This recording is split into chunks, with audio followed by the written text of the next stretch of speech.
Welcome back to the channel, everyone. In today's episode, we're going to do a full 7-round mock draft for the San Francisco 49ers. In the first round, they draft 31 overall, and I think their biggest need right now is to address the tackle position. Trent Williams is 35 going on 36, and right tackle Colton McKevitz didn't play great last year. His pass block win rate ranked 50 out of 69 possible tackles who played over 10 games. So let's upgrade that position. I was going through all these offensive tackles. There are some guys that are a little less polished, like Kieran Amadagaje and Kingsley Sumataye, but they're just not as consistent of a player. They're like boom or bust. A guy like Jordan Morgan, to me, is the most consistent tackle left on the board. A good run blocker, an even better pass blocker.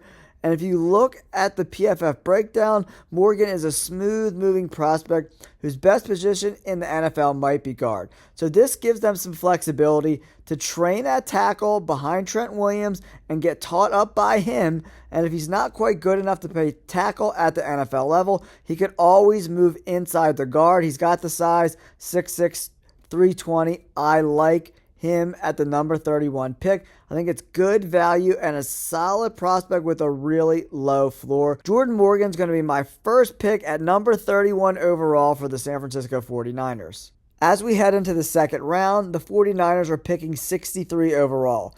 Looking at the roster, I like upgrading the guard position. Both guards, Banks and Bierfold, all ranked in the 60s out of 79 possible guards. So there needs to be a little bit of upgrade there for the 49ers. They could also draft a linebacker with Dre Greenlaw, likely to miss all of 2025.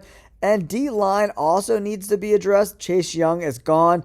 And another guy who could be paired with Javon Hargraves could be solid there as well. And they also need another edge defender to go with Bosa. And also the center position needs to be upgraded as well. So let's take a look at this class of who's left. Ooh, man, Xavier Worthy's still on the board. They can always address wide receiver. This is really good value here. 75 receptions, 1,000 yards. Dude is pretty solid. He's got crazy excellent speed.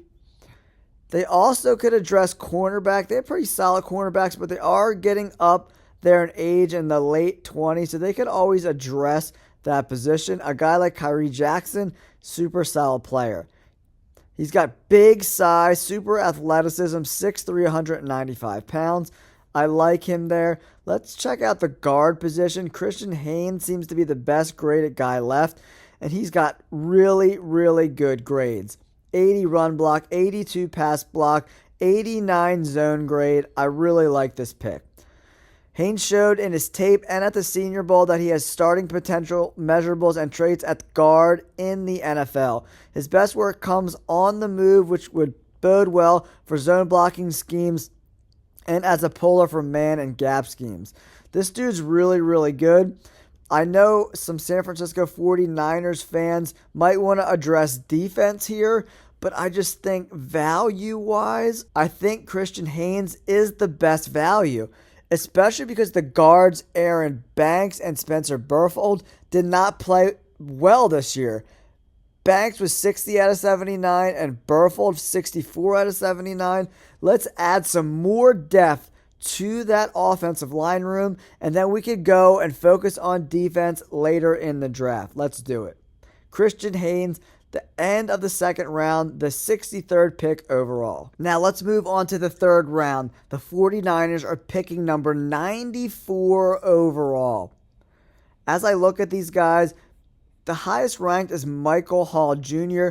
Really good pass rush grade, 84.8, 69 against the run. Pass rush win rate at 18% is very, very, very solid. And even more solid is the true pass set pass rush grade, 87.6. To me, it's between Michael Hall Jr. and Leonard Taylor from Miami. 82 rush grade, okay against the run, just not the player that Michael Hall Jr. is. Let's take a look at Michael Hall Jr. a little bit farther. 6'2", 280. That's not the best size of a guy that you want inside. He's only 6'2", and he's not long enough to be a defensive end. He's just not big enough. And at 280 pounds, he's not big enough to be a full-time defensive tackle. He is really good on tape, though. However, he's very productive. His low weight is definitely concerning. So let's go back and look at the fundamentals of a guy like Dwayne Carter Jr., the interior lineman from Duke. Very productive in 2022, and he slipped back to the mean in 2023. And a guy, you want some consistency, and he had a lot of bad games. Look at these 50s and 40s, not a lot of consistency there. Let's take a look further at Leonard Taylor III. He's a lot bigger than Hall, guys. A lot bigger. 6'3", 305. It says he's built like a supersized linebacker in the middle, 6'4", 305. His best pass rush move comes from a good first step and violent hands. However, his strike placement is inconsistent. When he doesn't win by shooting the gap or with a good first step, he can struggle to get off of blocks. So each of these guys have their flaws, but I think I want to go with Taylor because Michael Hall Jr. is considerably undersized. So, with the number 94 pick overall, Leonard Taylor III is a San Francisco 49er. The 49ers have a ton of picks towards the end of this draft. So, we're just going to try to build some depth here, guys. There's some depth at positions of need here. Safety Cole Bishop, Cooper Beebe, the guard from Kansas State. I mean, there's just so much value at the guard position later in this draft. Look at that, 85, 80, 83. I know this is crazy, guys, but this value here is great. He's considerably better than Chris Jones, 6'6", 321.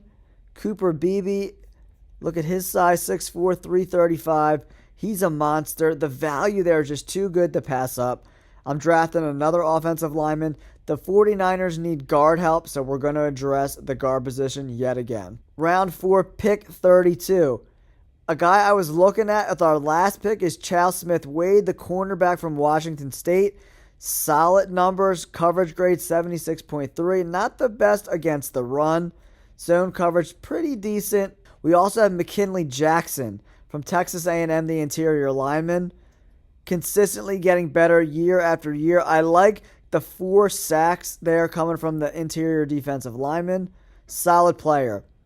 Jackson is a slippery one-gap penetrating defensive lineman who can play nose and 3 technique in a 4-3 scheme. I love his versatility here. Let's go D lineman McKinley Jackson out of Texas A&M. With Dre Greenlaw set to miss all of 2024, and who knows the player he will be when he's coming back from the injury. There's 2 linebackers I like in the 4th round, Cedric Gray from North Carolina and Michael Barrett, the linebacker from Michigan. Barrett is an absolute stud, 84.3 for the national championship team. Cedric Gray is really good too, 80 tackles on 880 defensive snaps. Michael, 49 tackles and 600 snaps. So he played a little bit less, but look at this pass rush grade, 92.3 for a 4th round pick. It's a no-brainer. Michael Barrett, the linebacker from Michigan, is a San Francisco 49er. Then we move on to the 5th round, pick 41, some compensatory picks. Could we bring in a backup quarterback? Let's see what the quarterbacks are left. We got Talia Tagovailoa and Joe Milton III. Milton III threw for almost 3,000 yards last year, and let's see what Tagovailoa did at Maryland. He threw for 3,300 yards. This is a pick not necessarily for need, but for value. Let's bring in a backup quarterback just in case Brock Purdy gets hurt. Tagovailoa, good value at the bottom of the 5th round. I really like this pick. Tagovailoa coming in at the 176th pick overall.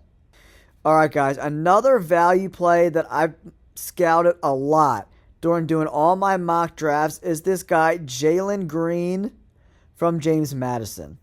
So, every year getting better and better and better, almost a 90 pass rush grade, 20% pass rush win rate, in 529 snaps. He had 18 sacks at James Madison.